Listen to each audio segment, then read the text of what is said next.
Hello, Captains. It's me, TONIK TZW, and social media is always a really fun place to go and stir up some controversy.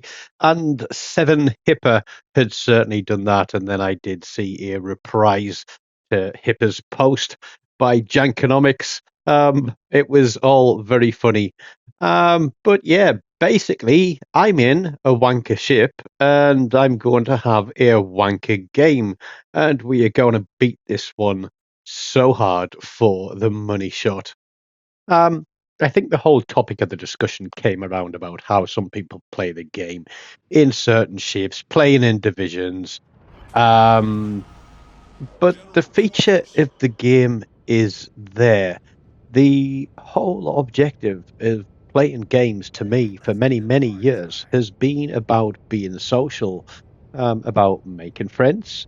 Some come, some go, some choose to leave, and some are thrown overboard and left to be eaten by the sharks. But in general, it's a social enterprise.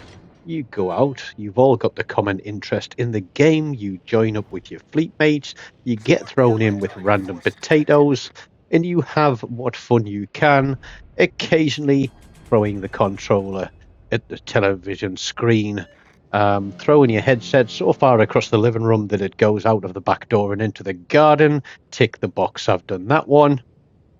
Um, but generally, it is about having fun together.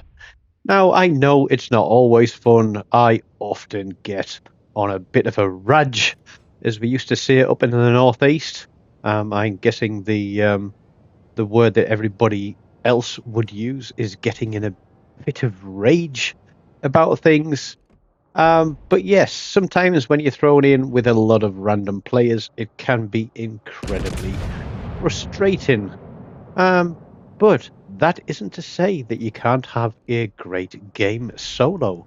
And this is going to be one of those great games. I'm in the Tier 4 premium battleship, the Giulio Caesarea, one which we encouraged the youngest member, or one of the youngest members of our fleet, to pick up when he had the opportunity to spend a little bit of money on a premium ship. And he is absolutely loving this one, as do many others in the fleet. There's a lot of players out there who know that the Giulio Caesarea is a very good ship in the right hands. But that isn't to say that you can fall foul of a very skilled player in a tech tree ship. I have a much better win rate in tech tree ships on my free-to-play account than I do on my standard account. But then again, I am less than 400 battles in my free-to-play account, and I do have the benefit and the experience of over 4 years of gameplay, as that battleship just found out there. Now this Congo, he knows he's got a destroyer there around him. He's pushed behind the islands, and I know people are thinking, but TONIK, you're in the middle of the map, mate. You can get cross-fired from everywhere, but I can't get cross-fired from that Congo. I can see there's another battleship way out on the line, and I'm going to just put some fire across here and try and look and see what's going on around me, always keeping an eye on the minimap. RNG isn't going to give me the best deals or the best rolls out of this entire game, but I am going to get some pretty good ones. But is it RNG giving me a little bit of a look, or is it me understanding and playing the game that is giving me the result that I come out with? Because you can't fight against the computer. The computer and RNG that is going to do what it's going to do. You can't change that. But what you can do is keep your eyes peeled for what's going on around you, what is going on with your team, and then you can put yourself in a position to make the most out of a situation and come away with a victory. And this Hawkins here thinks that he is safe. I'm not spotted because I'm behind the island. I know there's a battleship there. I think it's a Corvair 44. But this Hawkins is broadside spamming HE out across the map. And watch this. He realised he's spotted now. And we put 2 turrets out there. And we drop a couple closer to the rear.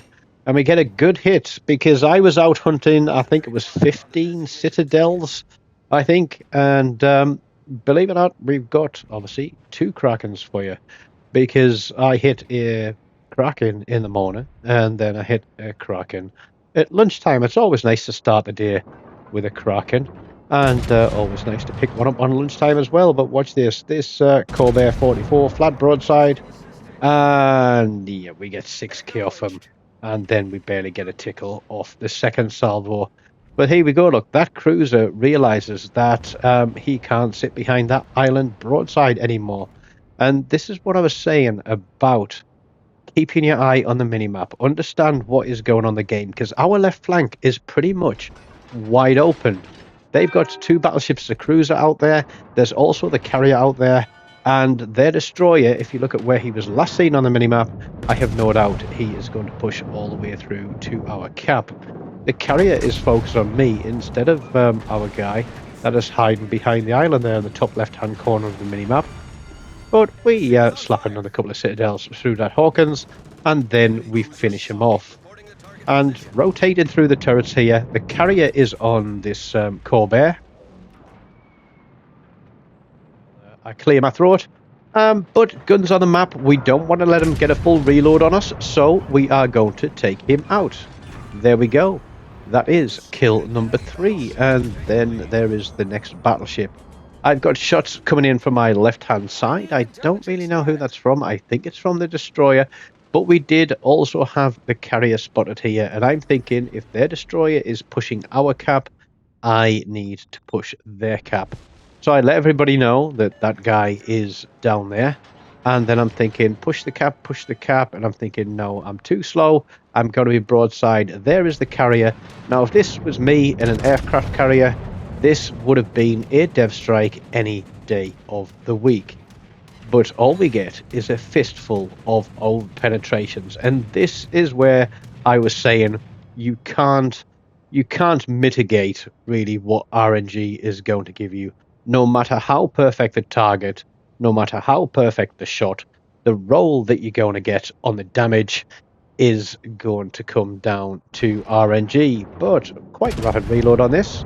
We're going to lead him a little bit more, and watch this. Boom. There is 21.5k with a double citadel. So we hit 5 shells for 5k, or 6ks, and then we managed to basically use 2 shells to take more than 20k off them. We don't even get a dev strike, even though the front turrets and the back turrets would constitute a single salvo. And now we've got the Kaiser. I think I said it was a Congo earlier. And if you want to rewind a little bit, you'll realise that the carrier put me on fire, but I didn't damage control that one until the Corvair was dead. And that's because I didn't want his secondaries setting another fire on me.